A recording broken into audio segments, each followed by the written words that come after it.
Bonjour aux 40% de femmes et 60% d'hommes qui composent la totalité des presque 500 000 salariés du Grand-Duché. Grâce à Mélissa Clément de la HR Academy, la grande école en alternance des ressources humaines au Luxembourg, on vous parle des 5 plus gros secteurs du Luxembourg et d'un métier qui vous emmène très très haut. Le mode d'emploi avec RH Expert. 103 220 sera le nombre de la semaine. Et oui, grâce à l'organisme public Statec et au tout dernier chiffre officiel, on sait que le premier secteur d'activité employeur du pays concerne le commerce et l'Oresca qui emploie plus de 103 000 personnes. Alors premier, devant le deuxième, l'État et ses 100 000 salariés, les activités spécialisées et de soutien complètent le podium avec 77 000 salariés. Si on rajoute la construction et le total des banques et assurances qui ont chacun 10% des salariés luxembourgeois, le top 5 des secteurs d'activité regroupe 75% des salariés au Luxembourg, donc 3 sur 4. Maintenant, un secteur qui progresse très vite, c'est celui de l'informatique, numéro 1 des offres d'emploi depuis des mois, avec encore plus de 350 offres d'emploi déposées à l'ADEME le mois dernier. Il ne représente que 4% des salariés, mais possède une croissance plus rapide que tous les autres.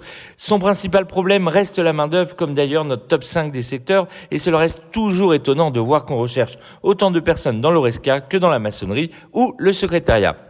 Mais une des inquiétudes majeures du secteur de l'informatique reste la fin du télétravail. Car si cette semaine a encore été marquée par l'annonce de la Belgique de réfléchir à 48 jours de télétravail autorisés fiscalement par an pour les non-résidents luxembourgeois, le problème de la sécurité sociale reste entier et la fin du gel des mesures sociales et fiscales pour les frontaliers dans 6 semaines le 1er juillet inquiète, car si les salariés font plus d'une journée de télétravail, ils cotiseront dans leur pays de résidence et peuvent dire adieu à la retraite luxembourgeoise, aux allocations luxembourgeoises et verront leur cotisation sociale augmenter, donc une baisse importante de leur salaire net. Il va donc falloir retourner au travail et les 46% de frontaliers, composés de 116 000 frontaliers français auxquels se rajoutent 101 000 frontaliers allemands et belges, ont vu le temps moyen de trajet aller-retour passer le cap psychologique des 2 heures journalières sur la route et risquent d'étrangler l'économie, sauf à trouver de nouvelles solutions comme le temps de travail ou l'augmentation du nombre d'indépendants. Zoom sur le métier de la semaine. Pilote sera le métier de la semaine, car oui, ces héros du ciel ont la responsabilité d'assurer le transport en avion des passagers ou du fret, ce qui exige un équilibre nerveux et physique à toute épreuve. Mais également une grande présence d'esprit pour maîtriser les imprévus. Brouillard, turbulences, espace aérien encombré, etc. Ce métier attire en raison des voyages lointains et des salaires, mais il est très fatigant. Nuit blanche et décalage horaire sont au rendez-vous.